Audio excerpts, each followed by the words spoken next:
لا إله إلا الله محمد رسول الله. ڈر سنائیے. اور ڈر کیا ہے؟ یہ نصیحت کیجئے کہ آپ کو مرنے کے بعد اپنے رب کے حضور پیش ہونا ہے. کلا والقمر. اب یہ اسی طریقے سے نہ کر کے پھر قسم کھائی جاتی ہے کہ تمہارے سارے فرسودہ خیالات کے اوپر نہ. والقمر، قسم ہے چاند کی. واللیل اذ ادبر، اور رات کی جب وہ پیٹ پھیر جائے. والصبح اذا اسفر، اور صبح کی جب روشن ہو جائے. انہا لإحدى الکبر، یقیناً یہ بہت بڑی آفت ہے جو آنے والی ہے، قیامت کے دن کی آفت اور دوزخ کا عذاب.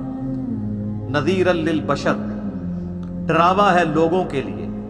لمن شاء منکم ان یتقدم او یتأخر، تاکہ جو تم میں سے آگے بڑھنا چاہتا ہے یا پیچھے رہنا چاہتا ہے وہ اپنے لیے خود فیصلہ کرے.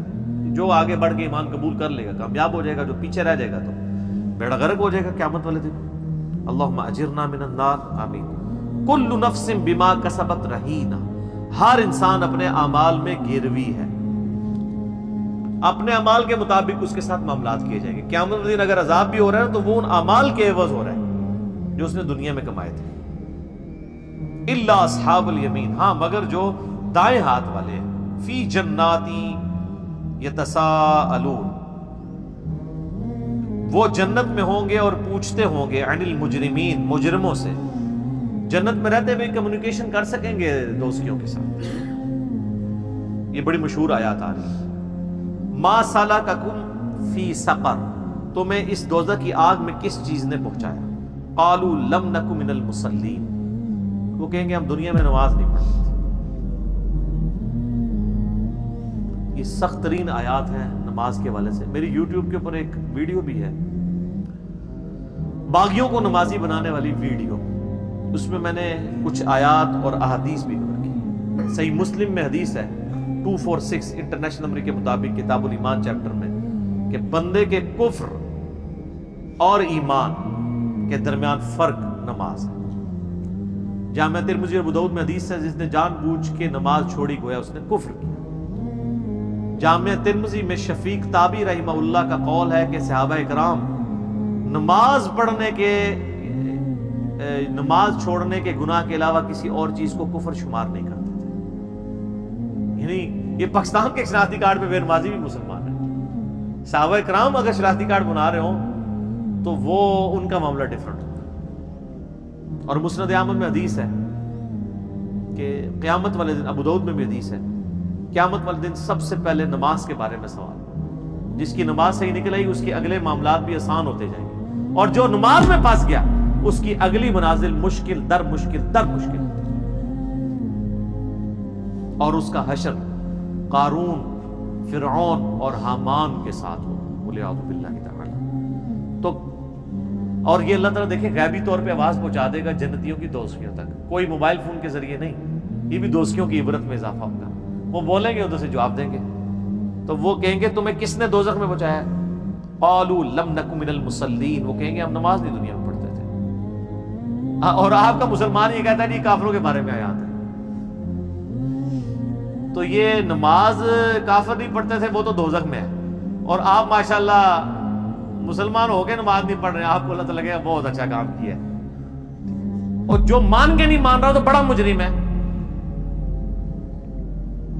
وَلَمْ نَكُنْ نُطْعِمُ الْمِسْكِينَ، اور ہم کھانا بھی نہیں مسکینوں کو کھلایا کرتے تھے. سر جیب ڈھیلی کیے بغیر اللہ کی قدر نہیں آ سکتی. قرآن میں تو ہے نا کہ اہل ایمان کی نشانی ہے کہ اپنی مال اور اپنی جان کے ذریعے اللہ کی راہ میں جہاد کرتے ہیں، چاہے وہ جہاد دعوت و تبلیغ کی شکل میں ہو یا وہ جہاد قتال کی شکل میں. اپنی جان اور اپنا مال. مجھے ایک مولانا صاحب کا فون آیا کافی عرصہ پہلے، 5-6 سال ہو گئے، تو ان کی کافی نظریات چینج ہوئے تھے. تو مجھے کہنے لگے کہ بس مجھے اس آیت نے بدل دیا ہے. سورہ بقرہ کے سٹارٹ میں آیا نا، اہل ایمان کی نشانی ہے کہ وہ اپنی دیے ہوئے مال میں سے اللہ نے جو ان کو دیا اللہ کی راہ میں خرچ کرتے ہیں. کہتے ایک دن میں غور کرنے لگا کہ کیا میں بھی یہ کر رہا ہوں، تو مجھے پتا چلا کہ ہم تو لوگوں کے مال کے اوپر گزارا کرتے ہیں. لوگوں سے ہم مال لیتے ہیں دین کے پاس، ہم اپنی جیب ڈھیلی کرتے نہیں ہیں دین کے لیے. کہتا جی اس دن کے بعد میں نے پھر کوئی تنخواہ نہیں لی، میں فی سبیل اللہ ہی سارا کام کیا. لیکن یہ کسی کسی کو بات کلک کرتی ہے، اور جن کو سر کلک کی ہوئی ہے نا وہ پھر اللہ کے مجاہد بن کے کھڑے ہیں، اور اس روئے عرض پہ ان کی نمائندہ مثال تبلیغی جماعت کے لوگ ہیں. اپنی جیب سے لاکھوں روپے خرچ کر کے جاتے، کسی سے مانگتے کچھ نہیں، اور مولوی صرف یہ بات کہنے کے لیے تیار ہے جاہل ہے. وہ مولوی جو اسی محلے سے پیسے لے کے کھا رہا ہے، اور اس نے کبھی کسی محلے کے نمازی کو غیر حاضری پہ نہیں پوچھا اور بے نمازی کو گھر جا کے نہیں پوچھا کہ نماز کیوں نہیں پڑھ رہے، اور ایک بندہ رائے وینڈ سے چل کے پشاور میں جا کے اس کی محلے کی مسجد میں جا کے اس کے نمازیوں کو اور اس کے بے نمازیوں کو، جس کو اس محلے کے امام اور خطیب نے کبھی دعوت نہیں دی، دعوت دیتا ہے اپنے پیسوں سے، پیسے خرچ کر کے وہاں پہنچا ہے، وہاں بھی خود اپنا پکا کے کھا رہا ہے، اس کو کہتے ہیں جاہل ہے. تو تم یہ کام کر لو.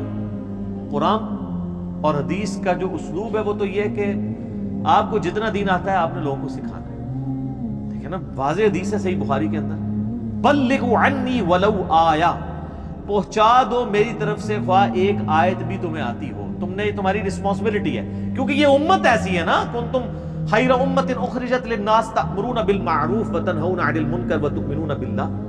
یہ پوری امت دائی امت ہے نا، پوری امت کا کام ہے یہ. تو وہ چونکہ اپنی جیب ڈھیلی کر کے آئے ہوتے ہیں اس لیے وہ غدر بھی ہوتی ہے. تو جو جیب ڈھیلی نہیں کرے گا، جان اور مال اللہ کی راہ میں نہیں لگائے گا، اس کو کبھی بھی قدر نہیں آئے گی. تو اللہ ہمارے دوستیوں کی ایک نشانی بے نمازی ہونا، دوسرا اللہ کی راہ میں خرچ نہ کرنا. اب اس کا سائملٹینیس کنٹراسٹ ہے پورے قرآن میں، جہاں جہاں نماز کا ذکر ہے ساتھ ہی اللہ کی راہ میں زکوٰۃ کا خرچ کرنے کا بھی ذکر ہے. بلکہ اگر آپ اللہ کی راہ میں خرچ کرنے کی آیات نکالیں نا، وہ نماز پڑھنے کی ترغیب سے زیادہ ہے. پھر بخاری مسلم کی جو بنیادی حدیث ہے، اسلام کی بنیاد 5 چیزوں پہ، پہلا کلمہ، دوسرا نماز، تیسرا زکوٰۃ، چوتھا رمضان کے روزے، اور 5واں استطاعت ہو تو حج. تو زکوٰۃ یعنی اللہ کی راہ میں خرچ کرنا وہ ڈیٹم لیول کا ہے، ویسے تو جتنا مرضی خرچ کریں.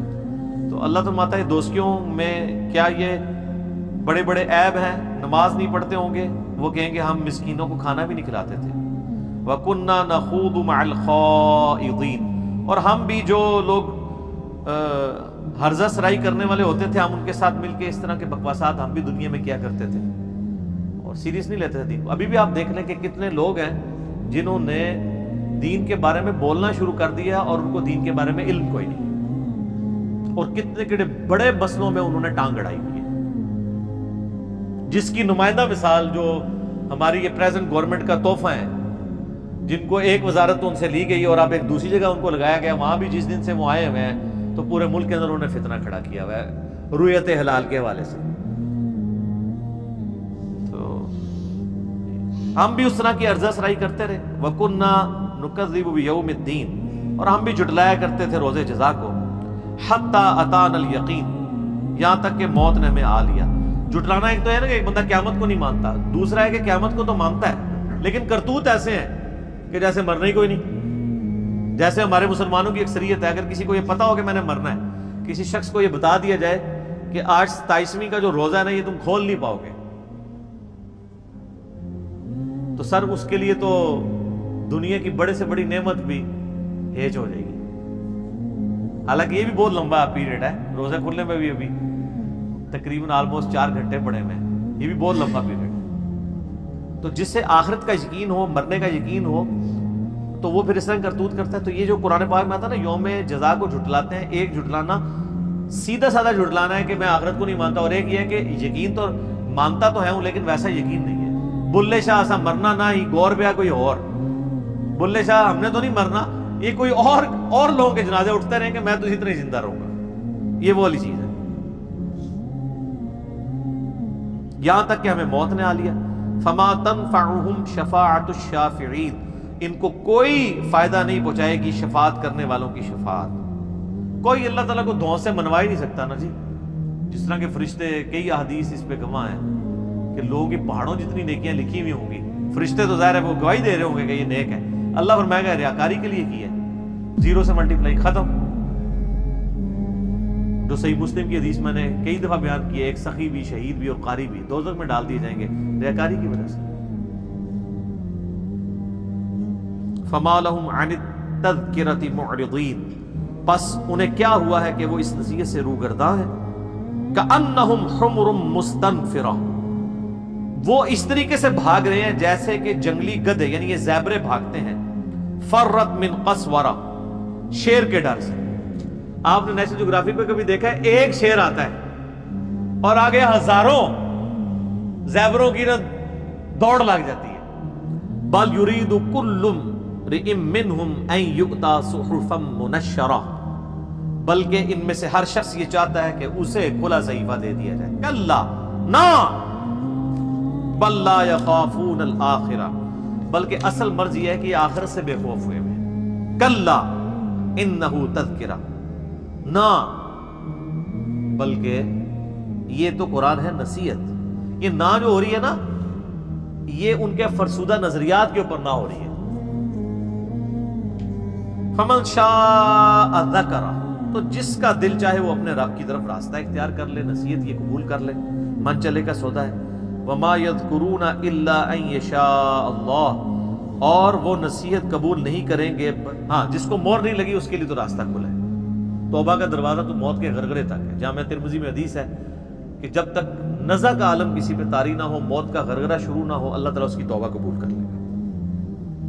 ہوا اہل التقوی و اہل المغفرہ، وہ اللہ ہی اس قابل ہے کہ اس سے ڈرا جائے اور وہی بخشش کے لائق ہے، یعنی اسی کے پاس یہ اختیار ہے کہ لوگوں کو بخش دے. اللہ تعالیٰ سے دعا، جو حق بات میں نے کہی اللہ تعالیٰ ہمارے دلوں میں راسخ فرمائے. اگر جذبات میں میرے منہ سے کوئی غلط بات نکل گئی، اللہ تعالیٰ ہمارے دلوں سے معاف کر دے.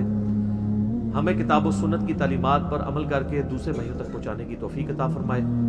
اللہم صلی علی محمد وعلی آل محمد کما صلیت علی ابراہیم وعلی آل ابراہیم انک حمید مجید. اللہم بارک علی محمد وعلی آل محمد کما بارکت علی ابراہیم وعلی آل ابراہیم انک حمید مجید. سبحانک اللہم وبحمدک اشہد ان لا الہ الا انت استغفرک واتوب الیک وما علینا الا البلاغ المبین. اللهم صل وسلم على نبينا محمد.